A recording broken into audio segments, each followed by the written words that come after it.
News analysis series में आपका स्वागत है। तो हम डिस्कस करने जा रहे हैं, is Vodafone idea being saved by the government. तो हाल ही में भारत सरकार ने वोडाफोन आइडिया के जो ड्यूज थे, AGR dues, that is adjusted gross revenue dues, उसको फ्रीज कर दिया। तो ये काफ़ी एक बड़ी खबर है। मतलब कि जो वोडाफोन आइडिया है उसके 87,695 करोड़ रुपीस का जो भी उधार आप कह सकते हैं, जो वोडाफोन आइडिया को सरकार को देना था, सरकार ने उनको 5 साल तक की छूट दे दी। Like now Vodafone idea they have to pay their dues in the year 2031। तो 2031 से उनको अपना ड्यूज कर्जा चुकाना शुरू करना होगा। और 10 साल मतलब कुछ ऐसी पेमेंट स्कीम्स होगी कि 10 साल तक वो कुछ कुछ इंस्टॉलमेंट्स में दे दे के 87,600 के ड्यूज को चुकाएंगे। तो इसी न्यूज़ को हम अच्छे से एनालाइज करेंगे। We will be talking about telecom as critical national infrastructure. तो जो टेलीकॉम सेक्टर है वो भारत का एक क्रिटिकल नेशनल इंफ्रास्ट्रक्चर है। उसको हम अच्छे से समझेंगे कि ऐसा क्यों, व्हाट इज द सिग्निफिकेंस और the importance of telecom sector and why it is considered as critical national infrastructure। उसके बाद हम देखेंगे कि एडजस्टेड ग्रॉस रेवेन्यू एग्जैक्टली होता क्या है, उसको हम डिस्कस करेंगे। एंड एडजस्टेड ग्रॉस रेवेन्यू में कुछ उसके डेफिनेशन में कुछ चेंजेस करे गए by the Government of India, जिसकी वजह से ये मुद्दा सुप्रीम कोर्ट तक गया। एंड सुप्रीम कोर्ट ने भी कुछ आदेश सुनाए, उसको भी हम डिस्कस करेंगे, the role of the supreme court. फिर हम जो खबर है उसको डिस्कस करेंगे कि जो भारत सरकार है उन्होंने वोडाफोन आइडिया के जो एजीआर ड्यूज थे, जो 87,000 करोड़ के जो कर्जा जो वोडाफोन आइडिया को भारत सरकार को देना था, उसको फ्रीज कर दिया। माफ नहीं किया, फ्रीज कर दिया। तो अब 5 साल बाद the Vodafone idea they have to pay that dues, उसको हम डिस्कस करेंगे।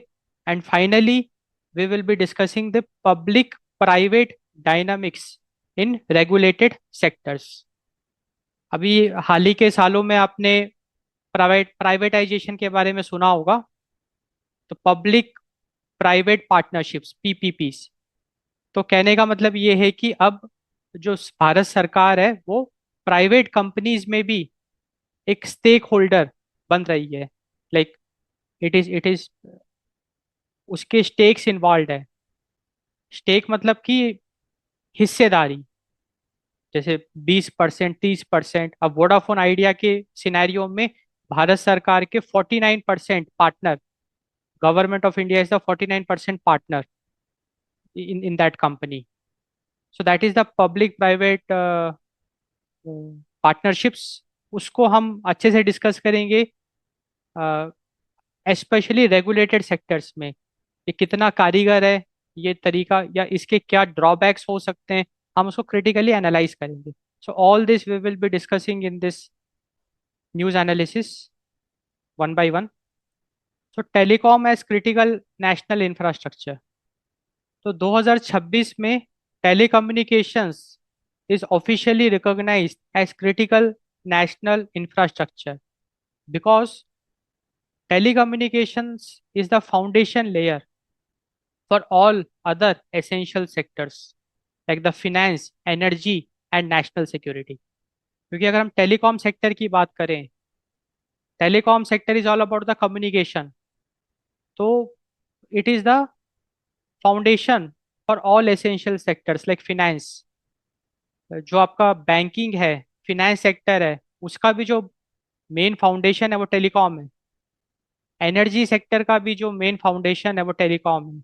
और नेशनल सिक्योरिटी का भी जो मेन फाउंडेशन है वो टेलीकॉम सेक्टर है, जिसकी वजह से टेलीकम्युनिकेशंस को क्रिटिकल नेशनल इंफ्रास्ट्रक्चर घोषित किया गया इन द ईयर 2026। तो अगर हम telecom as critical national infrastructure की बात करें तो in terms of strategic and economic pillar, so telecommunications, it plays a role in GDP and employment. So it contributes 6% to India's GDP. तो भारत की जीडीपी का जो 6% है, it is been contributed by the telecom, telecommunications, and it supports 4 million jobs. It supports nearly 4 million jobs, जो कि बहुत बड़ा number है। 4 मिलियन मतलब 40 लाख, जो 40 लाख लोगों को रोजगार टेलीकॉम सेक्टर दे रहा है, और भारत की जीडीपी में 6% कंट्रीब्यूट कर रहा है। डिजिटल पब्लिक इंफ्रास्ट्रक्चर, तो बेसिकली जो टेलीकॉम नेटवर्क्स हैं, they act as digital highways for essential services. Like जो डिजिटल पब्लिक इंफ्रास्ट्रक्चर है, उसका जो डिजिटल हाईवे है, that is the telecom networks, and hence it acts like a digital highways for essential services like UPI payments, Aadhaar based authentication, and direct benefit transfer like e-governance platforms. इसके साथ साथ जो telecom sector है, it is the data capital hub. तो following the budget 2026, तो 2026 का जो भारत का बजट था, उसमें टेलीकॉम को assumed layer for global data capital ये कहा गया। So basically telecoms, it will be providing the high capacity backhaul which is required for blooming data centers and AI compute industries। देखो बात ऐसी है कि अब हम एआई के युग में जा रहे हैं, तो आर्टिफिशियल इंटेलिजेंस के लिए हमको बहुत पावरफुल कंप्यूट की आवश्यकता पड़ेगी। एआई कंप्यूट इंडस्ट्रीज हमको बहुत पावरफुल कंप्यूट की आवश्यकता पड़ेगी, एंड ऑल्सो डेटा की आवश्यकता पड़ेगी, डेटा सेंटर्स की। तो वहाँ पे telecom sector, telecommunications will play the very important role, क्योंकि जो ये डेटा सेंटर्स होंगे वो एक जगह नहीं होंगे, वो मल्टीपल जोग्राफिकल रीजन्स में होंगे, and we have to connect them, they will be interconnected, and hence telecommunications will play the role. तो ये तो हो गया स्ट्रैटेजिक एंड इकोनॉमिक पिलर्स। अब अगर हम डिस्कस करें इन terms of security and governance, तो नेशनल सिक्योरिटी में भी ये बहुत एक बड़ा रोल प्ले करता है। तो department of telecommunication, it notified the telecommunications, that is critical telecom infrastructure rules 2024, and this rule mandates strict security standards, trusted source equipment procurement, and 24/7 network resilience monitoring। तो देखो बात ऐसी है कि भाई टेलीकम्युनिकेशंस भारत का क्रिटिकल नेशनल इंफ्रास्ट्रक्चर है, जिसकी वजह से नेशनल सिक्योरिटी के पॉइंट ऑफ व्यू से भी काफ़ी सेंसिटिव है टेलीकॉम, क्योंकि अगर टेलीकॉम कॉम्प्रोमाइज हो गया तो बहुत कुछ मतलब एक बहुत डिजास्टर हो सकता है। तो आइडिया ऐसा है कि to ensure, to safeguard it, department of telecommunication ने 2024 में telecom critical telecommunication infrastructure rules 2024 वो अनाउंस किया। उसके तहत टेलीकम्युनिकेशंस में और भी ज़्यादा स्ट्रिक्ट सिक्योरिटी स्टैंडर्ड्स इंपोज करे जाएंगे, ट्रस्टेड सोर्स इक्विपमेंट प्रोक्योरमेंट किया जाएगा, and 24/7 network resilience monitoring will be taken care of. इसके साथ साथ in disaster management also telecom is a primary weapon. So primary weapon in emergency response, क्योंकि देखो बात ऐसी है कि कहीं भी अगर डिजास्टर होता है, तो जो भी कम्युनिकेशंस है या जो ब्रॉडकास्टिंग है, that is powered by the telecom. So that's why telecom is the primary weapon in emergency response, wherein cell broadcasting technology, it now covers 80% of the network to disseminate real-time alerts like earthquakes or floods। तो disaster management में भी telecom का एक बहुत बड़ा role है। इसके साथ साथ सोवरिन कंप्यूट, सोवरिन कंप्यूट का मतलब ये है कि अब जैसे एआई के युग में अ, भारत ये चाहेगा कि भाई एआई मॉडल्स भारत खुद बनाए एंड उसका कंप्यूटेशन वो खुद करे, ना कि वो किसी दूसरे कंट्री पे डिपेंडेंट हो। So that is the sovereign compute. तो इस दिशा में भी टेलीकॉम एक बहुत इंपॉर्टेंट रोल प्ले करेगा। So telecom networks they are evolving into platforms for sovereign AI, ensuring that sensitive data like health, defense remains within national borders and it adheres to local security controls. तो sovereign compute में भी telecom networks they are evolving into platforms for sovereign AI wherein they will ensure the security of the sensitive data like health and defense, and also they will ensure to adhere to local security controls. अब अगर हम connectivity and inclusion की बात करें, क्योंकि अब government का नारा है सबका साथ सबका विकास, तो गांवों को भी साथ में लेके चलना होगा, रूरल इंडिया को। So that is the idea. तो रूरल सैचुरेशन, तो टेलीकॉम जो टेलीकॉम नेटवर्क्स हैं उसको भी रूरल एरियाज में और ज़्यादा पहुंचाना है, दैट इज द गोल।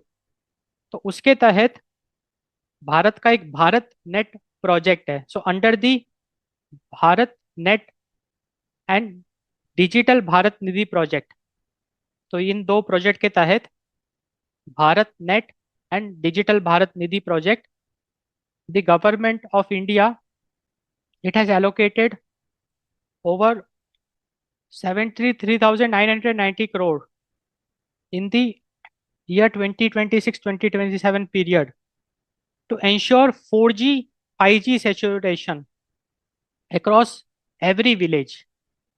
तो मतलब भारत सरकार ने Bharat net and digital Bharat Nidhi project के तहत 73,990 करोड़ से ज़्यादा का एक फंड एलोकेट किया है। द गोल इज कि 2026-27 तक भारत के हर एक विलेज में 4G एंड 5G का सैचुरेशन हो जाए। So that is the inclusion. Technological leadership, so with nearly 90% 5G coverage nation wide. देखो भारत में लगभग 90% 5G कवरेज ऑलरेडी हो चुका है।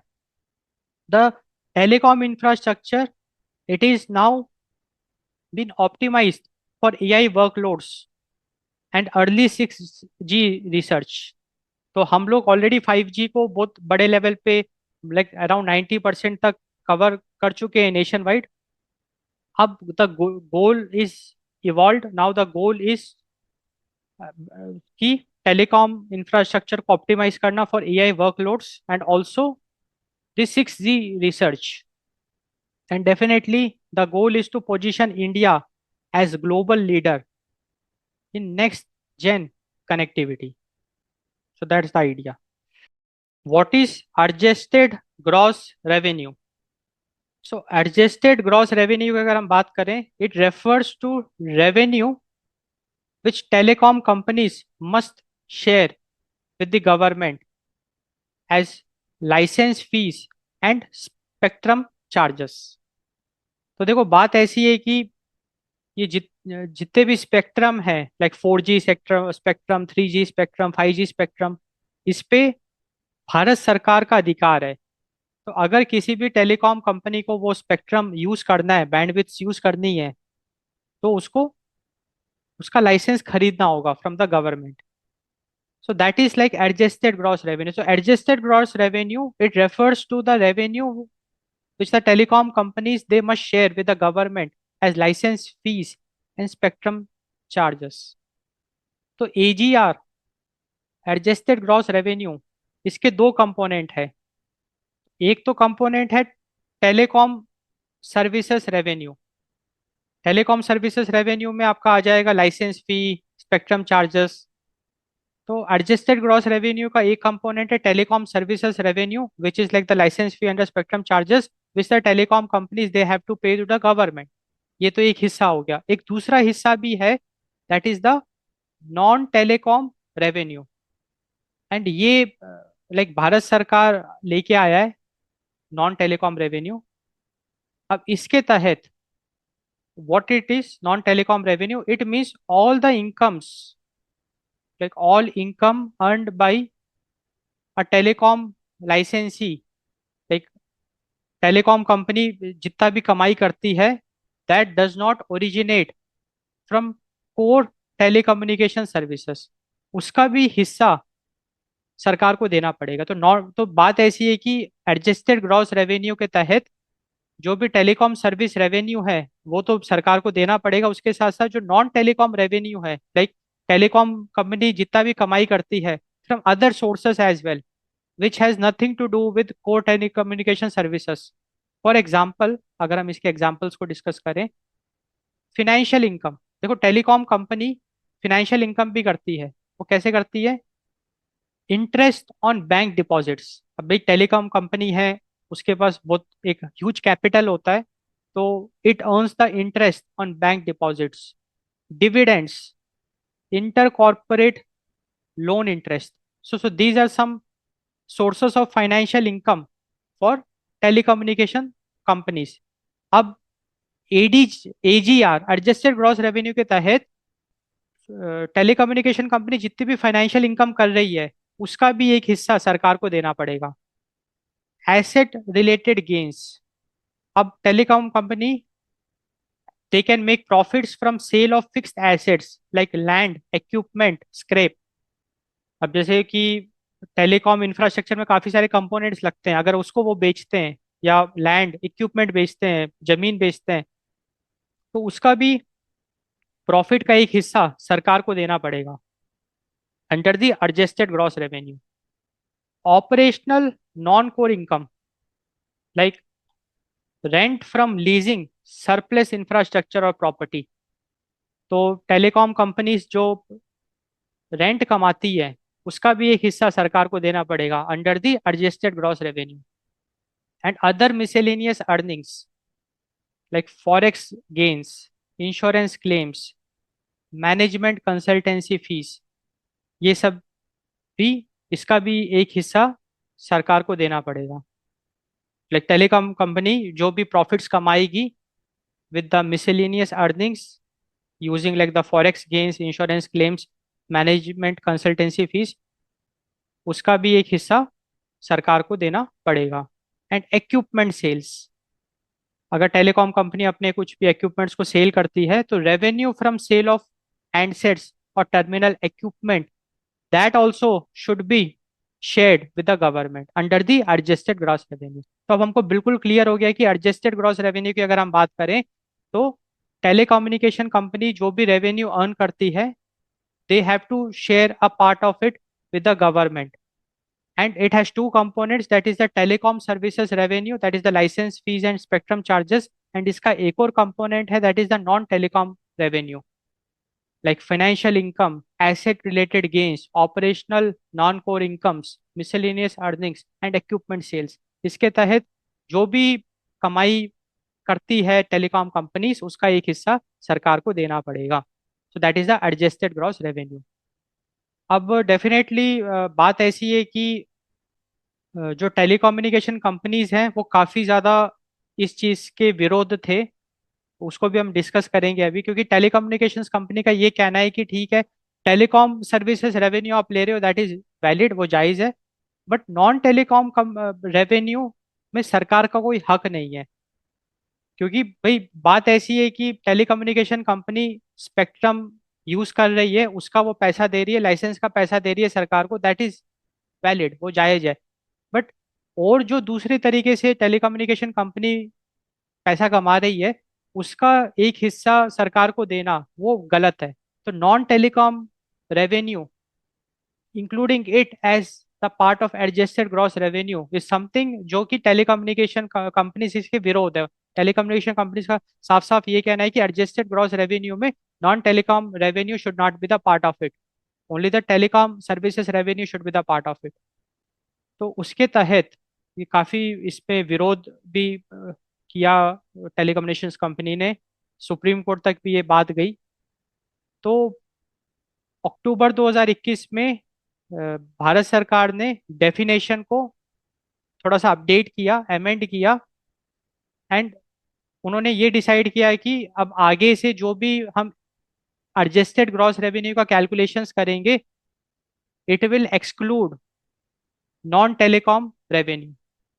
तो उसमें नॉन टेलीकॉम रेवेन्यू को इंक्लूड नहीं किया जाएगा। And the goal is to provide relief to the telecom sector.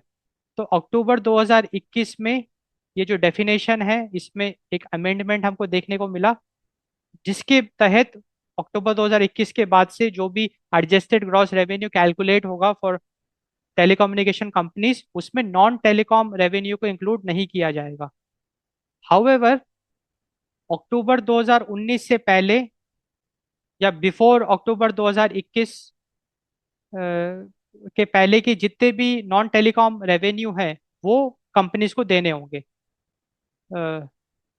So companies have to pay the historical back dues that still apply. तो बात ये है कि अक्टूबर 2021 से पहले का जो भी एडजस्टेड ग्रॉस रेवेन्यू कैलकुलेट हुआ है, including the non telecom revenue, वो वैलिड रहेगा। कंपनीज को नॉन टेलीकॉम रेवेन्यू देना पड़ेगा। बट अक्टूबर 2021 के बाद से जो भी नया एडजस्टेड ग्रॉस रेवेन्यू कैलकुलेट करा जाएगा, उसमें नॉन टेलीकॉम रेवेन्यू को इंक्लूड नहीं किया जाएगा। अब हम ये देखते हैं कि भाई जो टेलीकम्युनिकेशन कंपनीज हैं, उन्होंने एडजस्टेड ग्रॉस रेवेन्यू का विरोध किया, specially the sharing of non telecom revenue. तो उसको हम डिस्कस करेंगे कि इंडस्ट्री का क्या कहना है, लाइक टेलीकॉम सेक्टर का क्या कहना है। Scope of licence agreement. Scope of licence agreement, देखो बात ऐसी है कि टेलीकम्युनिकेशन कंपनीज हैं, उनका ये कहना है कि भाई fee should apply only to licensed activity, that is the core telecom services, and they disputed inclusion of non-core revenues, which is very valid,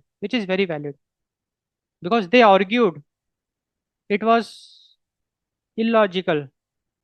क्योंकि उनका ये कहना है कि इससे सरकार ने बेसिकली सर्विस बेस्ड फी को ऑल इनकम टैक्स में ट्रांसफर कर दिया, creating massive unexpected financial liabilities. Because telecommunication companies का ये कहना है कि भाई it was illogical to share revenue from activities that did not require a telecom licence, such as selling scrap, earning interest on bank deposits और profits from real estate, जो कि बिल्कुल जायज बात है। तो स्कोप ऑफ लाइसेंस एग्रीमेंट हमने देखा। Double taxation. तो टेलीकम्युनिकेशन कंपनीज का ये कहना था कि भाई डबल टैक्सेशन, तो including non telecom revenue in adjusted gross revenue resulted in a form of double taxation।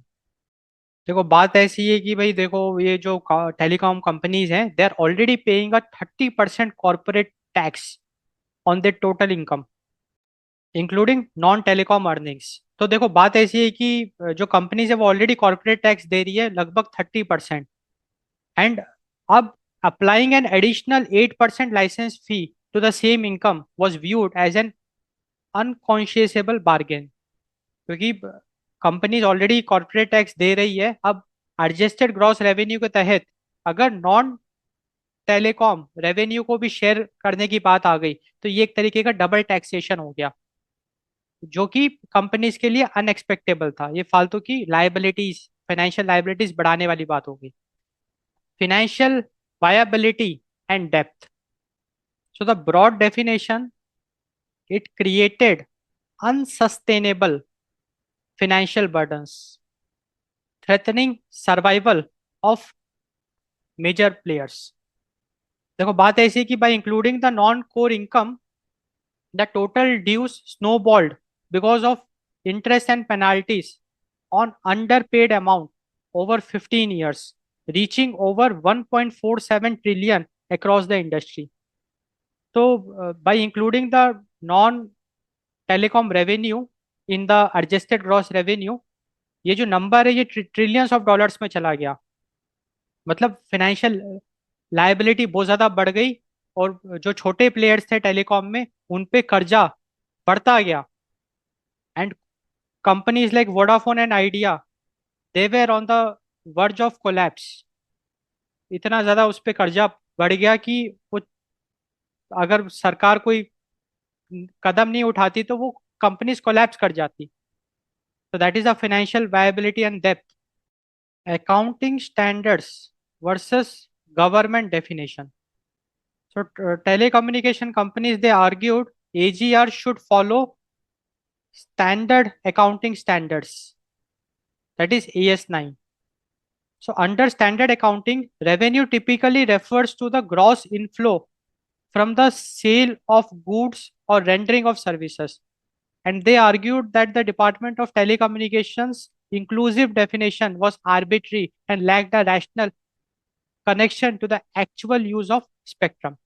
तो देखो बात ऐसी है कि टेलीकम्युनिकेशन कंपनी का साफ साफ ये कहना था कि जो सरकार का डेफिनेशन है of adjusted gross revenue, which also consist of including the non telecom revenue, it is against the standard accounting standards AS9। Because telecommunication company का साफ साफ ये कहना है कि non telecom revenue has nothing to do with the actual use of the spectrum, and hence sharing of revenue is illogical. Contradiction of regulatory advice. So industry cited recommendations from Telecom Regulatory Authority of India. देखो telecom regulatory authority of India, it had previously recommended that non telecom revenue should B excluded from the definition of adjusted gross revenue to maintain a level playing field and also to encourage investment. And despite of that, despite of the recommendations of the Telecom Regulatory Authority of India, Bharat सरकार ने adjusted gross revenue में non telecom revenue को include करके रखा। And that is what telecom companies का कहना है कि भाई सरकार जो है वो रेगुलेटरी एडवाइस को भी मान नहीं रही है। तो ये सारी वजहें थी जिसकी वजह से टेलीकॉम कंपनीज ने काफी विरोध किया, ये मुद्दा कोर्ट तक गया। एंड अक्टूबर 2021 में भारत सरकार ने एडजस्टेड ग्रॉस रेवेन्यू के डेफिनेशन को अमेंड किया, जिसमें कि नॉन टेलीकॉम रेवेन्यू को हटा दिया गया। Role of the supreme Court. तो ये जो भी एडजस्टेड ग्रॉस रेवेन्यू का जो डिस्प्यूट था वो बहुत ज़्यादा गर्मा गया था, इतना ज़्यादा वो लाइक एग्रेसिव हो गया था कि सुप्रीम कोर्ट तक चला गया।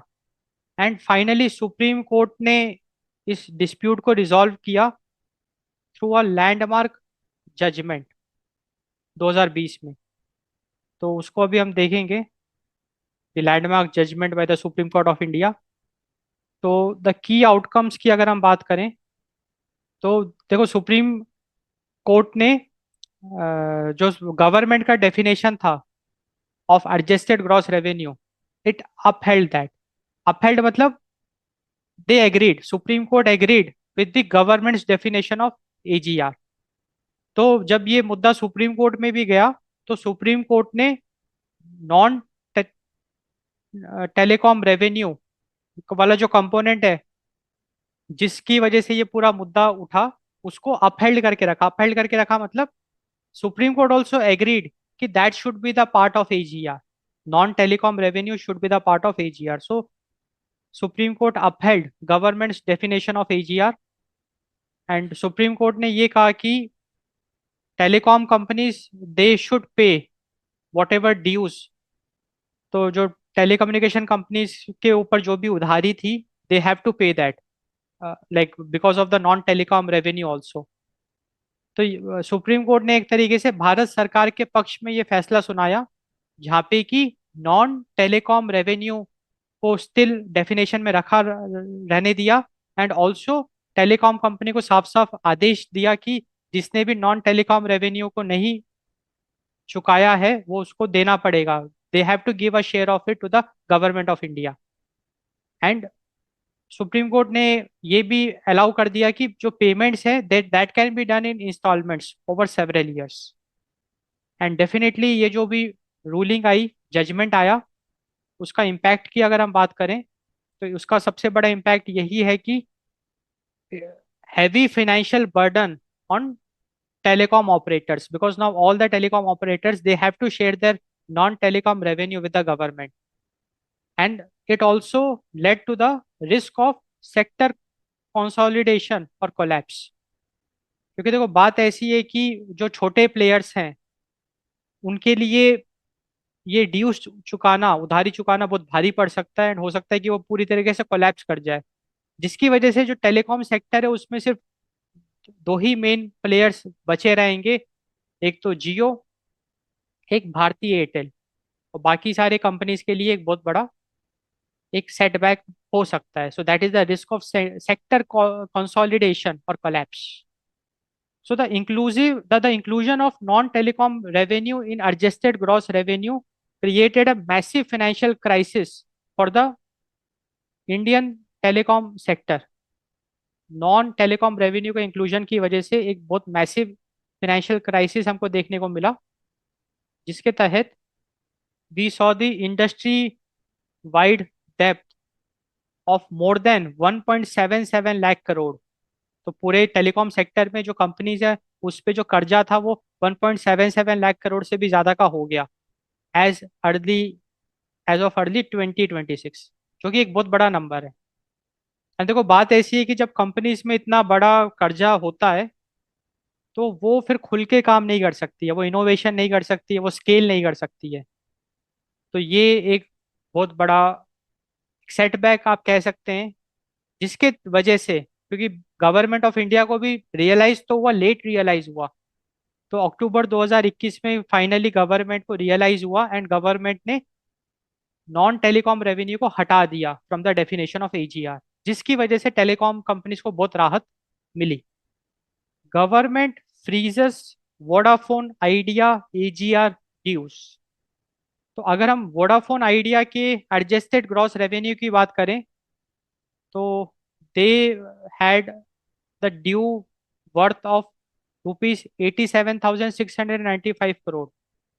तो वोडाफोन आइडिया, तो देखो वोडाफोन और आइडिया अब एक ही कंपनी हो गई है, इसलिए वोडाफोन आइडिया हम साथ में यूज कर रहे हैं. Now Idea is the part of Vodafone, so Vodafone Idea is now a single company. इसके ऊपर 87,695 करोड़ का उधारी है. This company has to pay this amount to the Government of India as adjusted gross revenue.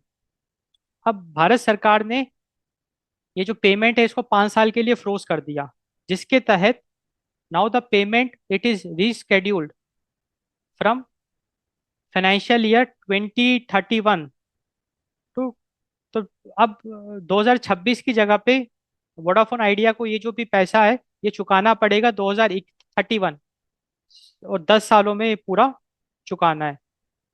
And no relaxation for dues of financial year 2017-18 and 18-19. तो हमने already देखा कि 2021 के बाद के जो भी एडजस्टेड ग्रॉस रेवेन्यू के जो भी कैलकुलेशंस होंगे उसमें नॉन टेलीकॉम रेवेन्यू को इंक्लूड नहीं किया जाएगा, जिसकी वजह से एक बहुत बड़ी राहत मिलेगी टेलीकॉम कंपनीज को इंक्लूडिंग वोडाफोन और आइडिया को. बट 2017-18 का जो भी नॉन टेलीकॉम रेवेन्यू है और 2018-19 का जो भी नॉन टेलीकॉम रेवेन्यू है वो तो शेयर करना पड़ेगा वोडाफोन आइडिया को with the Government of India. अब यहाँ पे एक बड़ा प्रश्न ये आता है कि भारत सरकार व्हाई डिड इट इंटरवीन, उसने वोडाफोन आइडिया को 5 साल का समय क्यों दिया, क्योंकि 2000 आइडियली 2026 में पे करना था, बट गवर्नमेंट ऑफ इंडिया ने कह दिया कि आप 5 साल का टाइम और ले लो. वाई, उसको हम डिस्कस करते हैं. तो सबसे पहला रीजन है maintaining competition in the telecom sector. देखो बात ऐसी है कि अगर सरकार ये फैसला नहीं सुनाती, अगर सरकार अभी नहीं आती पिक्चर में, अगर वोडाफोन आइडिया को 5 साल का समय नहीं देती, तो हो सकता है वोडाफोन आइडिया कर्ज में इतना ज्यादा डूबा हुआ था कि वो इतनी बड़ी अमाउंट पे ही नहीं कर पाता, जिसकी वजह से वो कोलैप्स भी हो सकता था. एंड सरकार चाहती है कि टेलीकॉम सेक्टर में there should not be duopoly. To avoid the duopoly market structure, Government of India it favored Vodafone Idea by giving it extra time of 5 years for the payment of dues adjusted gross revenue. क्योंकि अभी अगर हम telecom sector की बात करें तो दो बड़े प्लेयर हैं, रिलायंस जियो एंड भारती एयरटेल। दूसरी जो वजह है, that is protecting government equity stake. देखो भारत सरकार ने, like Government of India, it holds 49% stake in Vodafone Idea, जो कि बड़ा स्टेक है। अब बात ऐसी है कि अगर वोडाफोन आइडिया कोलैप्स हो जाती है तो सरकार का भी नुकसान होगा, क्योंकि सरकार एक तरीके से इक्वल पार्टनर आप कह सकते हैं। तो 49% तो एक तरीके से इक्वल पार्टनर हो गए ना। तो सिंस गवर्नमेंट का एक बहुत बड़ा स्टेक है वोडाफोन आइडिया में, तो इसलिए गवर्नमेंट नहीं चाहती कि वोडाफोन आइडिया कोलैप्स हो जाए कर्ज में डूब के। That's why it gave it the time of 5 years। And अब यहाँ पे एक प्रश्न ये उठता है कि सरकार 49% स्टेक होल्डर बन कैसे गई। तो उसका वजह ये है कि अ, सरकार ने टेलीकॉम रिलीफ पैकेज लॉन्च किया। तो टेलीकॉम रिलीफ पैकेज के तहत अगर कोई कंपनी अपना उधारी चुका नहीं पा रही है, then they can convert interest dues into equity, and with this the government became the major shareholder. तो भारत सरकार ने एक क्या कहते हैं, टेलीकॉम रिलीफ पैकेज अनाउंस किया, जिसके तहत अगर कोई telecom company adjusted gross revenue को पे नहीं कर पा रही है, then what they can do is that they can convert their dues into equity, wherein the government will become the major shareholder। and इस स्कीम के तहत, इस रिलीफ पैकेज के तहत, गवर्नमेंट वोडाफोन इंडिया का ऑलरेडी 49% स्टेक होल्डर बन चुका है। एक तरीके से टेक ओवर कर दिया कंपनी को। तो this is the public private partnership we are talking about. तीसरा जो वजह है वो है safe guarding consumers.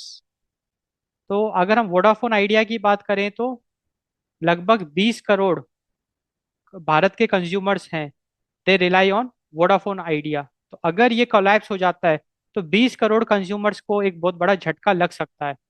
And to safeguard the consumers, Bharat सरकार इंटरवीन किया, and it gave time to Vodafone Idea and also ensure orderly payment. तो बात ऐसी है कि देखो, अगर भारत सरकार समय नहीं देती तो हो सकता है वो वोडाफोन आइडिया कोलैप्स कर जाती। अगर वो कोलैप्स कर जाती तो भारत सरकार को एक हैवी लॉस बुक करना पड़ता, क्योंकि ये पेमेंट फिर कभी नहीं आती सरकार के पास। इसीलिए टू एंश्योर ऑर्डरली पेमेंट, सरकार ने 5 साल का समय दिया, सो दैट अच्छे से Vodafone idea they can repay their dues. That's the idea. तो ये जो सरकार का जो ये निर्णय है to freeze the Vodafone Idea AGR dues, इसके पॉजिटिव इम्पैक्ट्स की अगर हम बात करें तो it is like a very big financial relief for Vodafone Idea. It's a very big financial relief, क्योंकि अब 5 साल का समय मिला, जिसकी वजह से इम्प्रूव के कैश फ्लो हमको देखने को मिलेगा। लाइक वो लोग खुल के बिजनेस कर पाएंगे Vodafone Idea, and they will be, it is a financial relief. Also it is like a stability in telecom market, क्योंकि अब there will no, it avoids the duopoly, and it also promotes competition। Protection of government equity, ये बड़ी चीज है, क्योंकि अब 5 साल तक तो कम से कम भारत सरकार अपनी 49% स्टेक को बचा के रखेगा, क्योंकि कंपनी अभी भी एग्जिस्ट कर रही है।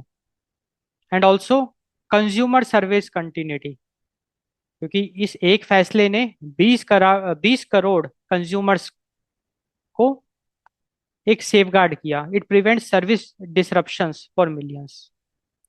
सो these are the positive impacts of the move from the government. अब अगर हम पोटेंशियल कंसर्न्स की बात करें, if we talk about potential concerns, तो सबसे पहला कंसर्न है मॉरल हजार्ड। देखो बात ऐसी है ना, अगर सरकार किसी एक प्राइवेट कंपनी को इस तरीके से एक रिलीफ दे रही है, तो एक तरीके का ये फाइनेंशियल इनडिसिप्लिन को दिखा रहा है, which can be misuse by repeatedly providing relief. It's like the third major relief since October 2021। Government may encourage financial indiscipline. इससे होगा क्या कि जो दूसरी कंपनियां हैं दे विल एज्यूम कि since government is a shareholder, like 49% shareholder of Vodafone Idea, it like other companies they assume कि अगर वो भी सरकार के साथ पार्टनरशिप कर लें, it guarantees protection against operational failure. जो कि एक बहुत रॉन्ग मैसेज जा रहा है। ये एक तरीके से खरीद सिस्टम खरीदने वाली बात हो गई कि एक कंपनी है, उसका रॉन्ग इंटेंशन है, अब वो ये दिमाग लगाती है कि चलो भाई सरकार के साथ हाथ मिला लेते हैं, सरकार को 49% स्टेक दे देते हैं, फिर खुल के स्कैम करते हैं, एंड जब पैसे चुकाने की बारी आएगी भाग जाते हैं। तो कंपनी डिसॉल्व होगी तो अल्टीमेटली सरकार का ही नुकसान होगा। तो मैं एक सिनेरियो आपके साथ डिस्कस कर रहा हूँ, it is the financial indiscipline. तो ये जो कदम है, एक तरफ तो ये बहुत जरूरी कदम था, जो कि एक अ, बड़ी प्रॉब्लम को बचा रहा था, but on the other hand ये एक मोरल हजार्ड भी है। And also it is a president for future corporate relief. It may lead to similar demands from other stressed regulated sectors like the power and aviation sector। क्योंकि बात ऐसी है कि ये मार्केट में एक रॉन्ग मैसेज जा रहा है, रॉन्ग एग्जांपल जा रहा है, तो अदर सेक्टर्स में भी जो कंपनीज है जो कर्ज में डूबी हुई है, अब वो भी यही दिमाग लगाएगी कि चलो सरकार के साथ हाथ मिला लेते हैं, सरकार को हम इक्विटी दे देते हैं, जिससे कि हम को भी रिलीफ मिलेगी। अगर हम इसके लॉन्ग टर्म फिस्कल इम्प्लीकेशंस की बात करें, तो देखो अभी 5 साल की मोहलत देना, ये एक तरीके का इन्फ्लेशन एंड अपॉर्चुनिटी कॉस्ट को लूज करने वाली बात हो गई। क्योंकि देखो बात ऐसी है कि रियल वैल्यू ऑफ ड्यूज में Erode over 15 years, government loses immediate fund deployment, infrastructure projects delayed. क्योंकि देखो अगर 5 साल की छूट दे दी, जो पैसे अभी सरकार को लेने थे वो 5 साल बाद लेंगे, तो एक अपॉर्चुनिटी कॉस्ट मिस कर दिया। क्योंकि इन्फ्लेशन की अगर हम बात करें तो पैसे की वैल्यू वो टाइम के साथ चेंज होती जा रही है। तो एक तो वो सरकार ने मिस कर दिया, आज जो पैसे सरकार लेती और 5 साल बाद लेगी उसकी वैल्यू में काफी अंतर होगा। एंड इसके साथ साथ जो अपॉर्चुनिटी थी, क्योंकि अगर अभी सरकार के पास पैसे आते तो it would have utilised in several development activities, वो सब अब डिले हो गए। एंड एक और काफी इंपॉर्टेंट यहाँ पे एस्पेक्ट है, दैट इज सॉवरेन रिस्क। अगर Vodafone Idea if it fails by 2031 to pay the debt, the government, which is the largest shareholder of that company, it faces total loss on equity and deferred dues। क्योंकि what is the guarantee कि 2021 में Vodafone Idea would be able to pay the amount. अगर वो नहीं कर पाया तो ultimately नुकसान तो सरकार का ही होगा। रीअसेसमेंट ऑफ एजीआर ड्यूज, तो बेसिकली जो डिपार्टमेंट ऑफ टेलीकम्युनिकेशन है, it will reassess the AGR dues. तो वोडाफोन आइडिया को जो भी एडजस्टेड ग्रॉस रेवेन्यू देना है, वो जो अमाउंट है उसको फिर से रीअसेस किया जाएगा। It will be done by the department of telecommunication. And उसमें 22 regional controllers of communication accounts, they are responsible for conducting the technical audit and scrutiny of financial records। तो डिपार्टमेंट ऑफ टेलीकम्युनिकेशंस के जो 22 regional controllers of communication accounts हैं, they will be responsible for the assessment reassessment of AGR dues। So they will be conducting the technical audit and scrutiny of financial records। And what will be the basis for reassessment? So the basis of reassessment will be the deduction verification guidelines and also the audit reports। So they will they provide a standardized methodology for verifying which revenue streams such as non-telecom income can be legally detected from the AGR calculation। So reassessment का main purpose यही है कि जो non telecom income है उसको हटा दिया जाए फ्रॉम एजीआर। और जो फाइनल डिसीजन एंड टाइमलाइंस की अगर हम बात करें, क्योंकि रीअसेसमेंट का मतलब है कि नंबर्स को, मतलब एडजस्टेड ग्रॉस रेवेन्यू को फिर से कैलकुलेट करना, तो final decision will be taken care by the 2 member government appointed committee. It will contain a retired secretary level officer, and it also include a representative for comptroller and auditor general. और जो भी final decision होगा, it will be binding both the parties. So the committee's decision is final, and it is by binding on both the Department of Telecommunication and Vodafone India. It's a final decision, and the deadline for the final decision is 31 मार्च 2026। तो 31 मार्च 2026 तक जो भी reassess AGR amount है, that will be finalised.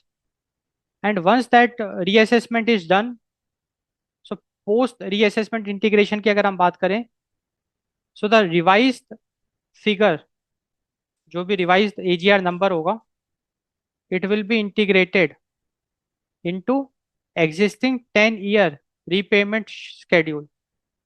मतलब ये जो भी amount आएगी उसको 10 साल का एक स्केड्यूल बनाया जाएगा, 2021, 2031, 2031 से लेके 2041 तक। एंड जो एक टाइमलाइन बनाई जाएगी, and bulk of the instalments will be paid from March 2036 to March 2041। so that will be the peak payment period. So that's the reassessment of AGR dues. Public private dynamics in regulated sectors. तो अगर हम regulated sectors की बात करें, like telecom, energy, transport, इन sectors में हमको एक नई चीज देखने को मिल रही है, that is public private partnership. And now this public private dynamics, they are defined by a shift from the government as a sole provider to a strategic partner and regulator to balance social welfare with commercial innovation.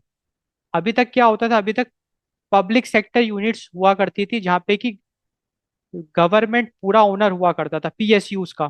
So different different sectors में PSUs हुआ करती थी, which was like government run, state owned PSUs, like sectors like telecom, energy, transport.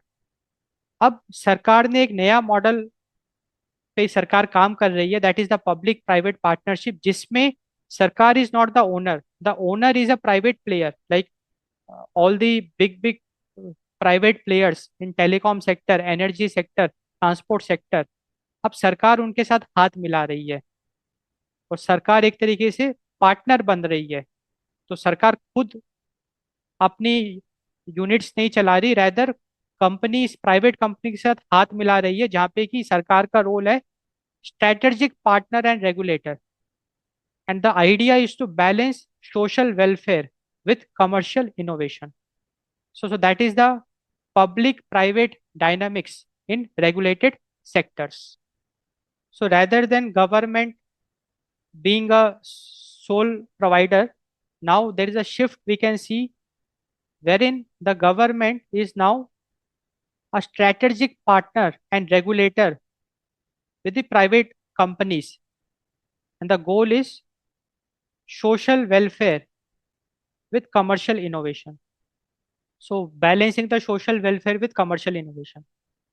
अब अगर हम core pillars की बात करें of the public private dynamics, so now the government is acting like a rule maker, wherein the public sector sets the legal frameworks and safety standards through bodies like Telecom Regulatory Authority of India, CB in finance, to ensure fair competition and protect consumer interest. तो government का अब rule हो गया है rule maker, government is acting like a rule maker. Idea is that government क्या करता है, different different sectors में जो प्राइवेट कंपनीज है उनके साथ स्ट्रेटेजिकली वो पार्टनरशिप कर रहा है, और वो रेगुलेटर का काम कर रहा है, in which it is setting legal frameworks, safety standards to ensure fair competition and to protect consumer interest. So government is playing the role of rule maker, and private sector, it is playing the role of efficiency engine. So जो private firms हैं, they will be driving the innovation. They will be providing capital intensive tech like 5G, 6G. They will optimize service delivery to maximize subscriber bases and revenue. तो जो सारा operations है, innovation है, funding है, capital है, वो private sector का लगेगा। तो प्राइवेट सेक्टर एक तरीके का एफिशिएंसी इंजन का काम करेगा, जहां पे कि it will be driving the innovation, it will be providing capital intensive technology, it will be optimizing service delivery to maximize subscriber bases and revenue. तो कुल मिला के हम शेयर्ड इंफ्रास्ट्रक्चर की बात कर रहे हैं, जहाँ पे कि गवर्नमेंट एंड प्राइवेट सेक्टर वो मिलके ऑपरेट कर रहे हैं। तो अगर हम मॉडल्स लाइक भारत नेट की बात करें, तो गवर्नमेंट का रोल है funding and right of way. Private partners they build and maintain networks, and it will ensure the last mile connectivity is achieved, the goal is achieved in the rural areas. तो shared infrastructure में government and private players they work together to achieve the goal, and for BharatNet the goal is last mile connectivity to rural areas, जिसमें कि government का role है funding provide करना, and also as rule makers and private parties का काम है उसको build and maintain करना नेटवर्क्स को। अब अगर हम पब्लिक प्राइवेट डायनेमिक्स में इवॉल्विंग मॉडल्स एंड ट्रेंड्स की बात करें, रिस्क शेयरिंग, हाइब्रिड मॉडल्स। तो we have hybrid models which is a risk sharing model. तो इसके तहत जो मॉडर्न पब्लिक प्राइवेट पार्टनरशिप्स हैं, such as hybrid annuity model, it involves the government absorbing the initial risk, government absorbing initial risk like land acquisition that private capital cannot easily price, making large scale projects more bankable. तो risk sharing model में government का role ये है कि वो early stage risk को maintain करे। कैसे करे? फंडिंग करके। एक एग्जांपल हम देखते हैं। तो रिस्क शेयरिंग मॉडल में सरकार का मेन रोल यही रहता है कि इनिशियल लेवल पे, अर्ली स्टेज पे हैवी फंडिंग करना, so that early risk is taken care by the government itself, like the land acquisition permits. And जो तो एक बार लैंड एक्विजिशन और परमिट्स दे दिया, फिर प्राइवेट प्लेयर्स वहां पे इंडस्ट्री सेटअप करेंगे, एंड जो लेटर रिस्क होगी that will be the taken care by the private sector. So that is the risk sharing model. जो दूसरा मॉडल है that is the viability gap funding. तो इस मॉडल के तहत how this model works is, जो government है provides grant, so government grants bridge gap between cost and returns, especially in underdeveloped regions. So government provides financial grants to bridge the gap between the project cost and expected commercial returns, especially for socially critical infrastructure in underdeveloped regions. तो that is the viability gap funding. तो idea ऐसा है कि project cost estimate किया जाता है और commercial returns estimate किया जाता है, एंड उसका जो भी डिफरेंस होगा that will B funded by the government. That is the viability gap funding.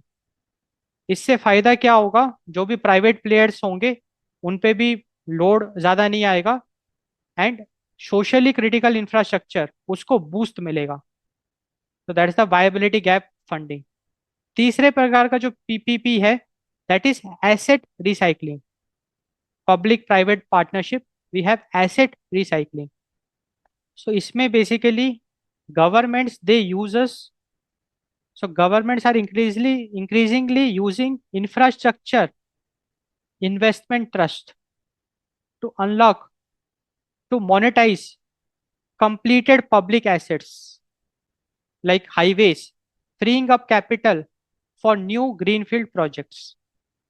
तो एसिड रिसाइकलिंग में बेसिकली सरकार क्या करती है, जो भी कंप्लीटेड पब्लिक एसेट्स हैं, लाइक हाईवे आप मान लो, उसको मोनेटाइज करती है। अब हाईवे को कैसे मोनेटाइज करती है? Toll tax. तो that is the investment infrastructure investment trust. तो जो भी कंप्लीटेड पब्लिक एसेट्स हैं उसको मोनेटाइज किया जाता है, जहाँ से कि पैसा कमाया जाता है, एंड उस पैसे को इन्वेस्ट किया जाता है न्यू ग्रीनफील्ड प्रोजेक्ट्स, जहाँ पे प्राइवेट प्लेयर्स के साथ पार्टनरशिप करके सरकार इन्वेस्ट करती है एंड प्राइवेट प्लेयर्स उसको एग्जीक्यूट करते हैं। तो दैट इज एसेट रिसाइकलिंग। तो जो कंप्लीटेड एसेट है उसको मोनेटाइज किया जाता है, जो अर्निंग होती है उसको न्यू ग्रीनफील्ड प्रोजेक्ट्स में लगाया जाता है in partnership with the private players. तो ये हमने तीन इवॉल्विंग मॉडल्स देखे of public private partnership. Risk sharing model, जहाँ पे कि early risk is been taken care by the government, government will fund in the form of land acquisition permits, and later the private players, they will be setting up their industry, or they will be executing the plan, and they will be taking care of the risk, the later risk. We have viability gap funding, जहाँ पे project cost and commercial returns को estimate किया जाता है, and the difference is the VGF grant which is taken care by the government. And we have asset recycling, जहाँ पे completed public asset को monetize किया जाता है, जो कमाई आती है उसको प्राइवेट प्लेयर्स के साथ मिलके न्यू ग्रीन फील्ड प्रोजेक्ट्स को एग्जीक्यूट करने में लगाया जाता है। तो हमने तो अभी काफी अच्छी अच्छी चीजें डिस्कस करी of public private partnerships, but there can be challenges also, and वो अब हम डिस्कस करेंगे। What are the key challenges in the dynamics, and that is very important. तो सबसे पहला चैलेंज है कॉन्फ्लिक्ट ऑफ इंटरेस्ट। तो इसका मतलब क्या है समझते हैं। तो अब जैसे सरकार का रोल ना डुअल रोल हो गया है। Now the government, it is acting like a referee also, like a regulator, and also a player, that is the owner, because सरकार स्टेक होल्डर भी है, ओनर भी है, और वो रेगुलेटर भी है, रेफरी भी है। And this compromise the neutrality. इसका मतलब क्या है? Neutrality of policy decisions regarding spectrum pricing, licensing और कंपटीशन रूल्स। देखो बात ऐसी है कि अगर सरकार खुद प्राइवेट प्लेयर्स के साथ पार्टनरशिप कर रही है, तो जो पॉलिसी डिसीजंस है वो बायस्ड हो सकते हैं, क्योंकि सरकार, एक हाइपोथेटिकल सिचुएशन यहाँ पे ये क्रिएट हो सकती है कि सरकार जिस कंपनी के साथ वो टाई अप कर रखी है, पार्टनरशिप कर रखी है, उसको ज्यादा फायदा पहुंचाना चाहेगी। तो जो पॉलिसी डिसीजंस होंगे regarding the spectrum pricing, licensing, it will be favoured towards that. और ये चीज हमको देखने को भी मिल रही है। लाइक अभी अदानी की अगर हम बात करें, या जियो की बात करें, अंबानी की, तो ये आरोप लगाया जाता है कि जो गवर्नमेंट की पॉलिसीज होती है वो उनको फेवर ज्यादा करती है, लाइक अदानी या Ambani. So that is the compromise neutrality of policy decisions. ये एक रिस्क है, it is a conflict of interest. ये एक इंपॉर्टेंट पॉइंट है। दूसरा है preferential treatment. So there is a risk that the government might tailor regulations to favor its own firm to protect its investment। कोई similar तरीके की बात है ये। जो भी रेगुलेशंस होंगे वो कुछ इस तरीके से करे जाएंगे, so that it favours the private firms with which the government has partnered, and it will create an uneven playing field for purely private competitions। अगर हम ऑपरेशनल इनएफिशिएंसी की बात करें, because of the public private partnership we have bureaucratic hurdles। देखो public ownership offer introduces red tape and slower decision making processes which can hinder a firm's ability to respond to rapid technological shifts like 5G और AI rollouts। तो देखो बात ऐसी है कि अगर private players सरकार के साथ पार्टनरशिप करते हैं, तो उनको एक अपना वो फ्रीडम खो देंगे, क्योंकि भाई सरकार भी अब इंटरफेयर करेगी, सरकार भी ओनर है। तो it will introduce red tape, it will slow down decisions, and यहाँ पे कुछ विवाद भी हमको देखने को मिलेंगे कि प्राइवेट कंपनी चाहती कुछ है बट सरकार कहती है नहीं, ये ऐसे होना चाहिए। तो ये सारे हर्डल्स हमको, ब्यूरोक्रेटिक हर्डल्स देखने को मिलेंगे। साथ में पॉलिटिकल इंटरफेरेंस भी देखने को मिलेगा, क्योंकि अगर सरकार पिक्चर में आ रही है तो पॉलिटिकल इंटरफेरेंस तो पक्का आएगा. So we will see political interference in management decisions like hiring, procurement, pricing. So these management decisions will be influenced by political goals rather than purely commercial or shareholder values, which can be very bad for the private players. क्योंकि private players का तो एक ही उद्देश्य है भाई, profits को maximise करना, profits को ऑप्टिमाइज करना. बिकॉज ऑफ पॉलिटिकल इंटरफेरेंस अब उनको मजबूरी में कुछ हायरिंग डिसीजंस लेने पड़ेंगे, प्रोक्योरमेंट डिसीजंस लेने पड़ेंगे, प्राइसिंग डिसीजंस लेने पड़ेंगे जो वो नहीं चाहते हैं. We can also see the market distortion deterring private investment. When a sector is dominated by a state supported firm like public private partnership, private investors may perceive higher risk of crowding out, leading to reduced foreign direct investment and lower overall innovation. तो जब भी public private partnerships होती है sectors में, तो ये देखा जाता है कि जो फॉरेन डायरेक्ट इन्वेस्टमेंट है वो रिड्यूस हो जाता है. लाइक इन्वेस्टर्स हैं, प्राइवेट इन्वेस्टर्स, वो ऐसी कंपनीज में इन्वेस्ट नहीं करना चाहते हैं जिसमें कि सरकार भी जुड़ी हुई है, पार्टनर है. एंड यहाँ पे हमको प्राइसिंग प्रेशर भी देखने को मिलता है. क्योंकि देखो सरकार ये चाहती है कि जो भी सर्विसेज है वो अफोर्डेबल प्राइसेस में दिया जाए, बट प्राइवेट प्लेयर्स का गोल रहता है कि मार्जिन्स को मैक्सिमाइज करना. So a government backed firm might keep tariffs artificially low for social और political reasons, making it difficult for the broader industry to maintain healthy profit margins or reinvest in infrastructure. Governance strategic drift, promoter apathy. तो देखो major private promoters like Vodafone Group or Aditya Birla Group, they may reduce their commitment or capital infusion if they feel they no longer have strategic control, leading to a zombie firm that survives but does not grow. तो that is the promoter apathy. देखो बात ऐसी, जो private players हैं अगर उनको ये लगने लग जाता है कि अब उनकी पकड़ उस कंपनी से छूटती जा रही है because of political interference.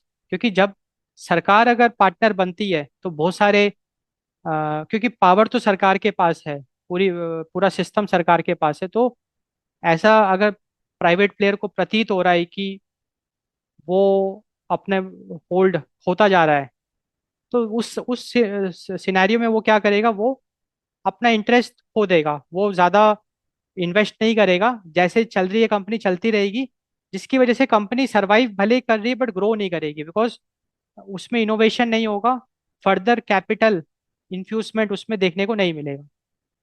Public perception, the firm may be perceived more as public sector undertaking, which can impact its brand image, ability to attract top tier talent, and customer perception of service quality. तो अगर किसी private company में अगर सरकार partner बनती है, then that private company will also be viewed as a public sector undertaking, and it will impact the brand value of that company, the talent attraction. Because आज भी बहुत सारा टैलेंट जो है वो हाई पैकेज को आई कर रहा है, वो प्राइवेट कंपनीज में काम करना चाहता है rather then PSUs. And customer service perception भी यहाँ पे पिक्चर में आएगा, जहाँ पे कि the public they will look at the private company as a public sector unit, public sector undertaking, because that private company has been partnered, did the partnership with the government. तो finally हम लोगों ने ये news analysis को अच्छे से discuss किया, जहाँ पे हमने देखा कि कैसे भारत सरकार ने वोडाफोन आइडिया को कुछ समय दिया, 5 साल का समय दिया, so that adjusted gross revenue को वो 2031 से पे करना शुरू कर दें इन द 10 ईयर्स, 2031 से 2041 तक. एंड हमने ये भी देखा कि टेलीकम्युनिकेशन एक भारत का क्रिटिकल नेशनल इंफ्रास्ट्रक्चर है. एडजस्टेड ग्रॉस रेवेन्यू क्या होता है वो हमने समझा, एंड पब्लिक प्राइवेट पार्टनरशिप्स को हमने बहुत अच्छे से समझा. वो होता क्या है, इवॉल्विंग मॉडल्स, उसके advantages and also the challenges. तो आई होप आपको ये न्यूज़ एनालिसिस काफ़ी पसंद आई होगी। So do subscribe to our YouTube channel for more such interesting updates.